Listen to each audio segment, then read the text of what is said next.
A palavra de Deus está no livro de João, no versículo primeiro, que diz assim, a palavra de Deus. Capítulo 1, versículo primeiro, que diz logo: No princípio era o Verbo, e o Verbo estava com Deus, e o Verbo era Deus. Ele estava no princípio com Deus. Todas as coisas foram feitas por ele, e sem ele nada do que foi feito se fez. Aqui eu quero meditar nesses dois versículos, né? Que é o versículo 1, o versículo 2 e o versículo 3, não é isso?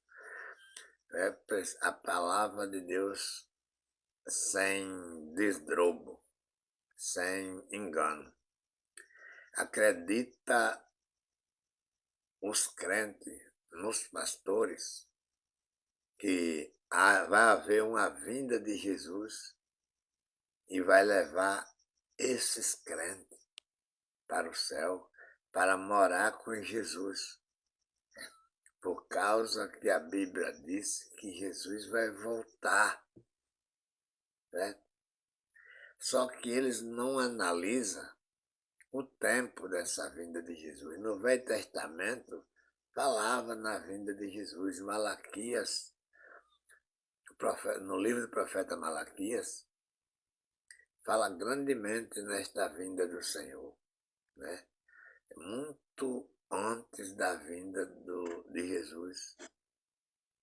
Malaquias citava essa vinda de Jesus, que era a vinda do Senhor.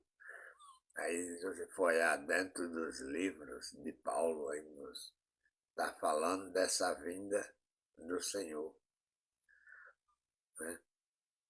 Jesus, na sua pregação, falava na vinda do Senhor, né? Mas nunca foi manifestado a palavra de que um homem ia e voltava.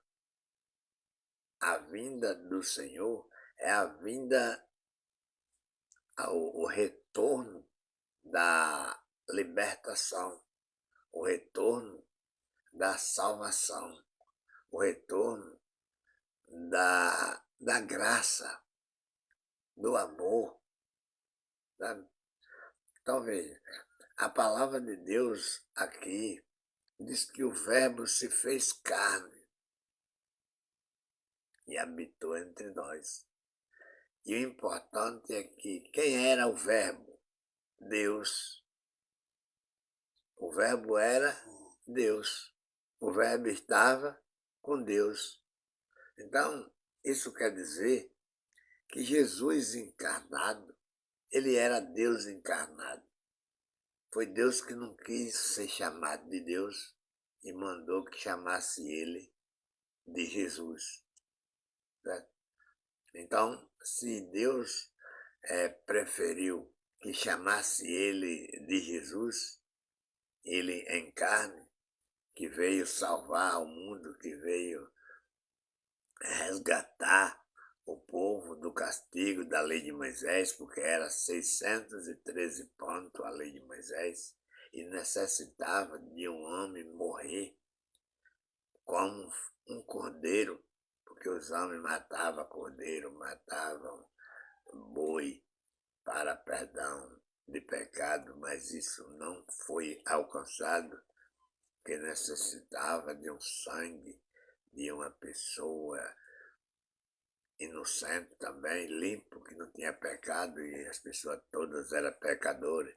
Foi necessário que Deus mesmo se responsabilizasse por esse sacrifício e ele mesmo viesse, porque ele era sem pecado, ele era limpo, né?